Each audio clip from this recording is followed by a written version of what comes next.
Isang mapagpalang araw po mga kaparehas, biglaan po tayong nabisita dito po sa opisina ng tinaguriang Anghel de la Guardia ng Barangay Tibag, City of Baliwag, Bulacan.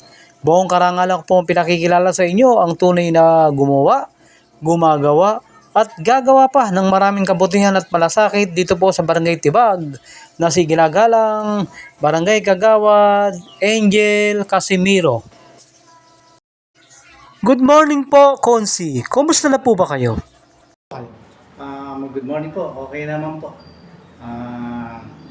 Ako po ay naluklok bilang konsyal ng 2013. Sa loob po ng tatlong termino, 13, buong puso ko pong pinagsilbihan ang barangay, lalo na po sa kalusugan.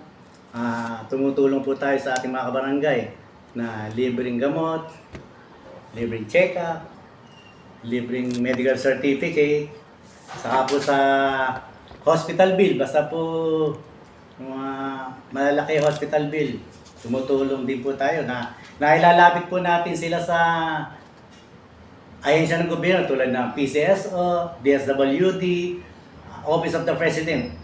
At kahit po hindi natin kabarangay, natutulungan din po natin. At saka yung may mga katarata, nabibigyan din po natin ng pag-asa na makakita muli na meron po tayong nakakatulong din po tayo na libreng operasyon sa katarata. Yun po. Yung pong mga programa po na bilang committee nyo po sa health, kumusta naman po ang ating mga kabarangay pagdating po sa pagbibigay po ng gamot? Okay naman po. Kahit po wala tayong pondong hawak, tayo po'y gumagawa ng paraan para hindi man po galing sa aking bulsa, gumagawa ko ng paraan para makatulong sa ating mga kabarangay. Na ako'y may mga kaibigan na doktor, may mga sample silang gamot na pure branded, binibigay nila sa akin. At yun naman po ay naibibigay ko sa mga aking kabarangay. Kaya nagpapasalamat din po ako sa mga naniniwala sa akin at yung mga binibigay nila sa akin ay naitutulong ko rin po sa mga aking kabarangay. Kahit di ko po kabarangay, basta po meron ako, binibigay ko po kasi hindi naman po sa akin yan. Hindi ko naman po binili yan. Bigay lang po ako ng bigay. Kasi po, mas masaya ako pag nakakatulong ako. Masaya po ako naglilingkod. Ganyan po mga masarap na lingkod. Yung masaya yung pinaglilingkod niya. Kumbaga hindi po siya napipilitan. Konsi, matanong nga lang po namin, ano po ba nakikita po ninyong dapat i-priority po dito po sa ating Barangay Tibag? Priority siguro natin yung mga health, mga senior citizen, PWD, saka po yung mga kabataan na mga naliligaw ng landas. Yun po itong dapat priority. Kasi po yung ibang mga pagawain medyo malalaki nga yung gastusin doon. Pwede naman natin ilapit sa sa ahensya ng gobyerno. Pero yung bigyan po natin ng pansin yung unang-unang kalusugan. Opo. Na lang mga senior citizen, PWD, yun po. Ibig sabihin po, focus po kayo talaga sa kalusugan ng inyong mga kabarangay. Mga buntes, yung mga baby, health po talaga.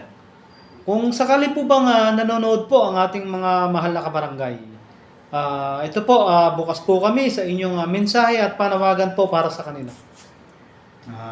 Sa aking mga kabarangay, maraming salamat po sa pinagkatiwalaan niyo po ako sa 13 taon na bilang konsyal.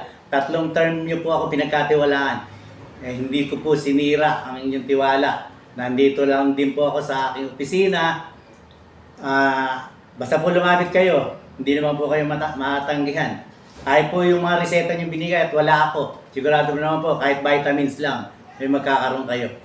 Basta po, kung may problema, at basta kayang-kaya ko naman pong gawa ng paraan, at gagawa po tayo ng paraan. Wow! Napakabuti naman ng ating lingkod. Talagang hindi lang pangako, kundi talagang noon pa man, inaaksyonan, gumawa at gumagawa. At syempre, gagawa pa rin dito ng mabuting kabutihan sa kanyang mga kabarangay. Konsi, huling tanong na lang po. Bagaman ito po ay alam natin na ang eleksyon sa November 2 ay paiba-iba ang sitwasyon. kung sakali po bang hilingan o hilingin ng mga kabarangay na kayo po ay lumahok bilang kanilang ama ng barangay, ito po ba inyong tatanggihan o inyo pong pagbibigyan? Kung ako ilalahok sa susunod na eleksyon, siguro bahala na si Lord. Basta kung ano naman, kung ibibigay sa'yo, kung para sa'yo talaga eh. Kahit ilan ang humarang na tao, tangki dyan, pagka para sa'yo, ibibigay sa'yo ni Lord. Oh, Diba? tama po kayo yun, Ramsey. Pero sa pakiramdam po ninyo, kung sakali po na hilingin ng ating mga kabarangay, bukas po ba ang inyong kalooban upang sila'y pagbigyan? Well, kung po ako hilingin nila, talaga sila na gusto kong lumaban bilang kapitan, wala naman po masama. Subukan. Kung hindi po talaga ibibigay naman ni Lord yun hindi tayo ibibigay. Pero hindi po ako mangangako na imposible, pero hindi ko po kayo pababayaan. Action po kaagad tayo. Wow, yan ha, ganyan ang mga tunay na lingkod, hindi nangangako. At siyempre, ang mga ganitong lingkod ay hindi perwisyo, talagang nagseserbisyo. Mga kaparehas, kapag nakatagpo ka ng ganitong mga lingkod, huwag niyo na po sasayangin to.